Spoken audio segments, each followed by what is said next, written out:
उत्तर प्रदेश की 25 बड़ी खबरें। उत्तर प्रदेश सरकार ने इस साल का अब तक का बजट सबसे बड़ा 9.12 लाख करोड़ रुपए का बजट पेश किया है। वित्त मंत्री सुरेश खन्ना ने सदन में बताया कि इस बार बजट में आध्यात्मिक पर्यटन और बुनियादी ढांचे पर विशेष जोर दिया गया है। अयोध्या में पर्यटन विकास के लिए अलग से 150 करोड़ रुपए और मुख्यमंत्री पर्यटन स्थल विकास योजना के लिए 500 करोड़ रुपए रखे गए हैं। सरकार का लक्ष्य प्रदेश की अर्थव्यवस्था को $1 ट्रिलियन तक ले जाने का है। इस बजट में भी पुरानी योजनाओं के साथ साथ कई नई योजनाओं के लिए भी भारी भरकम राशि आवंटित की गई है, जिससे राज्य के सर्वांगीण विकास की उम्मीद है। मुख्यमंत्री योगी आदित्यनाथ ने समीक्षा बैठक में निर्देश दिए हैं कि 594 किलोमीटर लंबे गंगा एक्सप्रेसवे का निर्माण कार्य फरवरी 2026 के अंत तक हर हाल में पूरा कर लिया जाए। यह एक्सप्रेसवे मेरठ से प्रयागराज तक की दूरी 6 घंटे में समेट देगी। वर्तमान में फिनिशिंग का काम युद्ध स्तर पर चल रहा है और इसकी गुणवत्ता की जांच आधुनिक तकनीकों से की जा रही है। ये एक्सप्रेसवे न केवल कनेक्टिविटी सुधारेगा बल्कि पश्चिम और पूर्वी यूपी के बीच व्यापार और उद्योग के लिए एक मजबूत आधार तैयार रहेगा।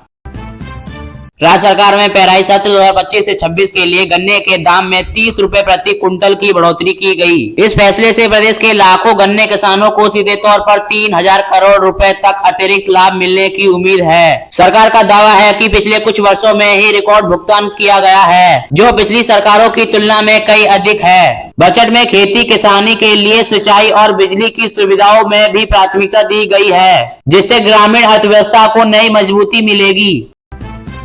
स्वामी विवेकानंद युवा आधारित योजना के तहत सरकार ने इस साल 50 लाख स्मार्टफोन और टैबलेट बांटने का लक्ष्य रखा है। इसके लिए बजट में पर्याप्त धनराशि का प्रबंधन किया गया है ताकि छात्र डिजिटल शिक्षा में जुड़े सकें। इसके अलावा मुख्यमंत्री युवा उद्यमी योजना के तहत नए स्टार्टअप शुरू करने वाले युवाओं को 5 लाख रुपए तक ब्याज मुक्त श्रेणी में देने की घोषणा की गई है। सरकार का मानना है कि इन कदमों से युवाओं को कौशल विकास होगा और वह आत्मनिर्भर बनकर रोजगार के नए अवसर पैदा करेंगे।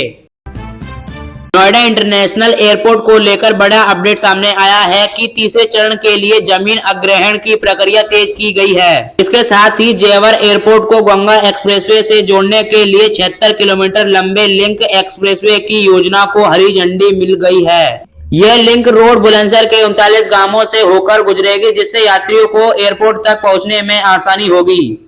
इस प्रोजेक्ट पर लगभग 4500 करोड़ रुपए खर्च होने का अनुमान है, जिससे पश्चिम यूपी का औद्योगिक परिदृश्य पूरी तरह बदल जाएगा।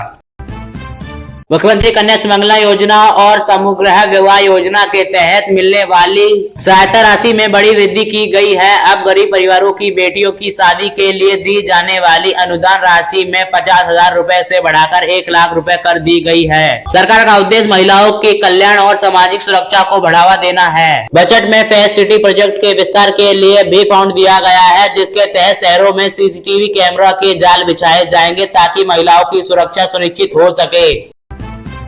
गाजियाबाद पुलिस ने आज 16 फरवरी से डायल एंड सेवा 1930 नामक 2 दिवसीय जागरूकता अभियान शुरू किया है। इस मुहिम के तहत पुलिस नागरिकों को ऑनलाइन ठगी से बचने और शिकायत दर्ज कराने के तरीके के बारे में बताएगी। अधिकारियों का कहना है कि साइबर अपराधी की स्थिति में गोल्डन आवर यानी 1 घंटे के भीतर शिकायत दर्ज कराना बहुत जरूरी है ताकि ठगी गई रकम वापस मिल सके। पुलिस टीम घर घर जाकर लोगों के फोनों में हेल्पलाइन नंबर सेवा करवा रही है और फर्जी कस्टमर केयर नंबरों से सावधान रहने की सलाह दे रही है। प्रदेश के हर जिले में एक मेडिकल कॉलेज खोलने के मिशन के तहत बजट में 16 नए मेडिकल कॉलेज स्थापित करने का प्रस्ताव रखा गया है। साथ ही निर्माण श्रमिकों और उनके परिवारों के लिए पायलट प्रोजेक्ट के तौर पर मोबाइल हेल्प फोन चलाने की योजना शुरू की जा रही है। आयुष्मान भारत योजना के दायरे को बढ़ाते हुए और अधिक परिवारों को मुफ्त इलाज की सुविधा देने की तैयारी है। सरकार का लक्ष्य है कि ग्रामीण इलाकों में लोगों को इलाज के लिए बड़े शहरों की ओर न भागना पड़े और उन्हें घर के पास ही विशेषज्ञ सेवा मिले।